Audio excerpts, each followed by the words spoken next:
una invitación a todos y a todas, al conjunto de ciudadanos y ciudadanas de Euskal Herria. Estamos viviendo una semana especial, se ha producido la segunda vuelta de las elecciones municipales en Lapur, Basen, Nafarroa y Siberoa, con grandes resultados de la izquierda soberanista, de la izquierda abertzale. Somos cada vez más y somos cada vez más en el conjunto del territorio. Y se está produciendo también en calles y barrios de todo el conjunto del país la puesta en escena del mapa lingüístico del país, del mapa de Euskal Herria en el país, con una corrica masiva con decenas de miles de personas defendiendo nuestra lengua nacional.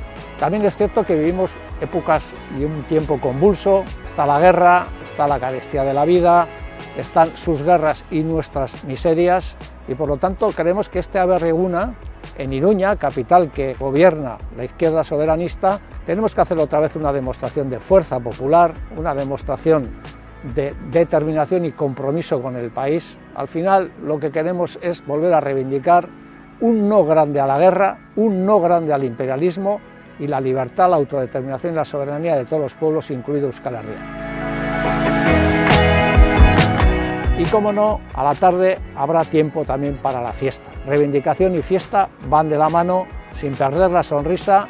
Vamos todos y todas a Iruña, a llenar las calles de Iruña, contra la guerra, por la emancipación nacional, contra el imperialismo, a favor de la paz y la autodeterminación de todos los pueblos. Han ikusten dira.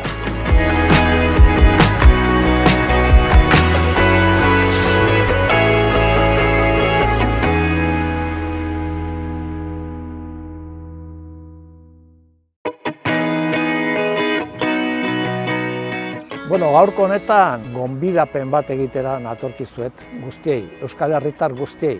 Oso kontestu berezian bizitzen ari gara aste hauek, korrika hor dabil, Euskal Herriaren mapa linguistikoa eta Euskararen mapa eta Euskal Herriaren mapa mahai gainean jarriz, milaka eta milaka herritarren parte hartzearekin. Aste honetan izan dugu bigarren itzulia hauteskunde municipalena Lapur, Basen, Nafarroa eta Siberuan, sekulako emaitzak egin ditu ezker soberanista, aintzinagoaz, Euskal Herri osoan, eta kontestu honetan aberregunera gonbidapen bat egiten dizu. Zertarako, kontestu berezi honetan, postasunerako datuak daudenean, orain aipatu ditudanak, euskara eta emaitza elektoralak, baita ere ilunabarrak eta gauza ilunak ere badaude kontestu nazioarteko kontestua, gerrak eta bat. Eta beraz, gonbidapena da, berriz ere herri erakustaldi bat egitera, herri harrotasuna frogatzera, abertzaletasuna berriz ere mahai gainean jartzera, burujabetzaren aldeko apustua, eta baita ere herri hobeago, justuago baten aldeko apustua egitera, eta oso garbi esatera berriz ere Gernikako seme-alabak otani ezetz esan genionak, gerrari ezetz esatera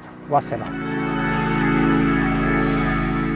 Eta gero noski atxaldean festa egingo dugu gure hiriburu nagusian, Euskal Herria Bildu gidatzen duen Iruñan.